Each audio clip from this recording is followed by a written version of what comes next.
up in Stretford, on just close to Moss Road, which was the southern exit from MetroVicks. My parents had a greengrocer's shop on the corner, and I remember coming from school and seeing them come out. On one of those wet nights where there's a reflection of the light, and you get some people running, then some people on bikes, then some people walking, and then one or two cars. It was a fantastic sight. There were thousands of people working there.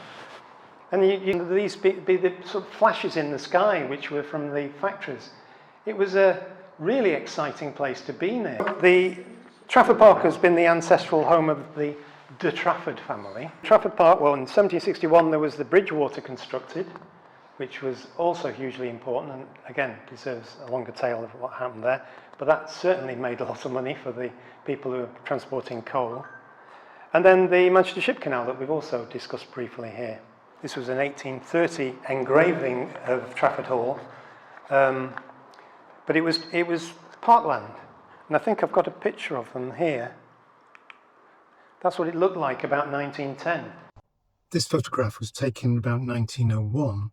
It is of Trafford Hall before it was pulled down, just before Trafford Park Industrial Estate was formed in the late 1900s. British Westinghouse was built here in about 1912. It was the Old English for three-way river crossing. So it was the manor of Trafford. Three-ford. Now this shows you where the Metropolitan Vickers was, the brownish colour in the bottom. But what I think it interestingly shows for Trafford Park, which was the way in which the Ship Canal and the Bridgewater enclose it, really. It's almost closed in by it. And the problem was for the De Traffords, their view was that the Bridgewater was bad enough, but the Ship Canal is going to absolutely ruin our garden and our house. They didn't actually see it as an opportunity, it was just a threat. And they opposed it, and they opposed it as much as they could. Enter this guy, Ernest Hooley, who lived till 1947. That's a strange picture of him on the left, and it's also a caricature in Vanity Fair in 1896. Bought it for £360,000 because they tried to sell it at auction and couldn't, so they sold it to him.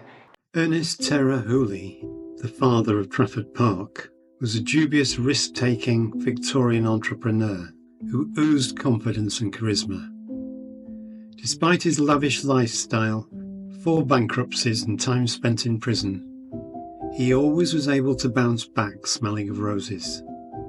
His playbook of making deals was very much in the style of Donald Trump. Sir Humphrey de Trafford, the hereditary owner of the close to 5 square miles of the Trafford Park estate, was in a pickle. Both he and his father before him had racked up large debts, and he was concerned that the newly opened Manchester Ship Canal was a threat to the estate rather than the opportunity it was to become.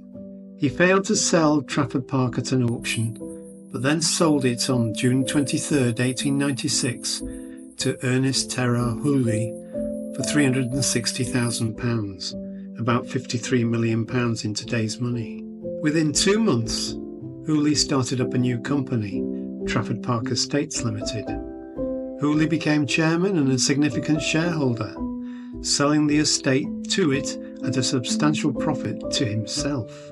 His initial vision was to create a high-class residential area with grand villas and a racetrack, but when this fell through, he was persuaded to focus on industrial development, making Trafford Park the world's first planned industrial estate. This is where Manchester got lucky.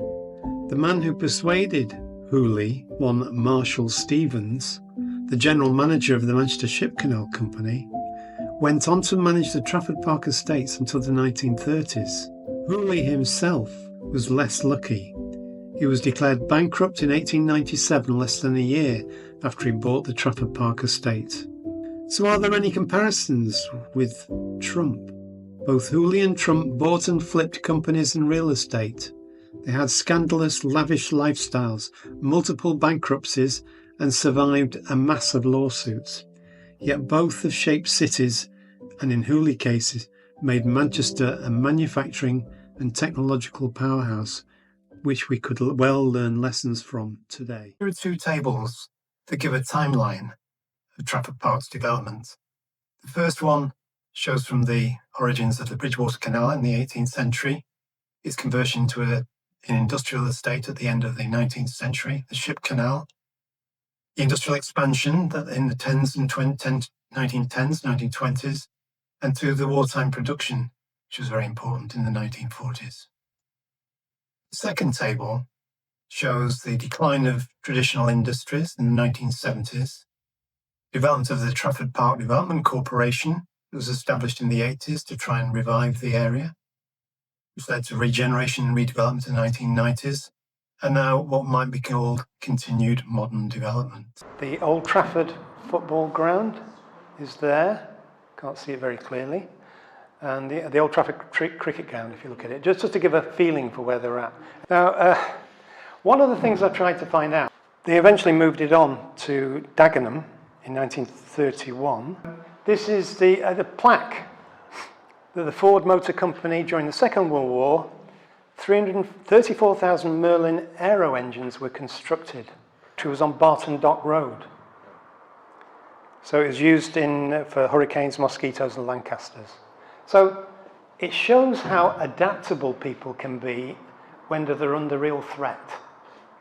You know, so they're able to get a new factory up and running using the expertise that was there to produce the engines there, which I think is quite remarkable. You can see the number of employees. Presumably this was on the way home. So when you get them in a crowd like that. There's all the old Westinghouse works in Trafford Park. Excellent buildings, the offices, yeah. That's inside one of the Westinghouse works. I like this one. There. I remember the first record I ever bought was by Alma Cogan. The railway runs through the middle of the house. And these were the women employed on munitions at Westinghouse during World War I. They look terrific, don't they? That's great, that one. A fairly rare photograph, I've not seen it before. Now this is just a bit of a sad look at where things have gone. The things that were gradually torn down. There's one of the old, it's just so sad, isn't it, really? It's a Trafford Park Hotel. Have you gone past that at all? I've always thought this is a wonderful building. Hmm? It is. It's got all those things, little images of globes, isn't it? And up on the top. I used to go there for my lunch on the first floor, dining. You had a big dining hall.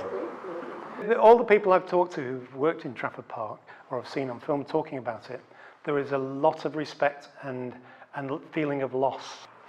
And that's one taken very recently. Is it closed now? That's the point. It's got warning, keep out. Is it not listed by any chance? I don't think it is, no. But it couldn't Weatherspoons taking over. Yeah. Do anybody recognise this gentleman? Harold Wilson. This will not affect the pound in your pocket. And he also had a Ganex raincoat. Do you remember those? Oh, at least we made clothes in this. Yeah. At least he made them there, yeah. But didn't he get some money from the company or something? There was some sort of scandal about it.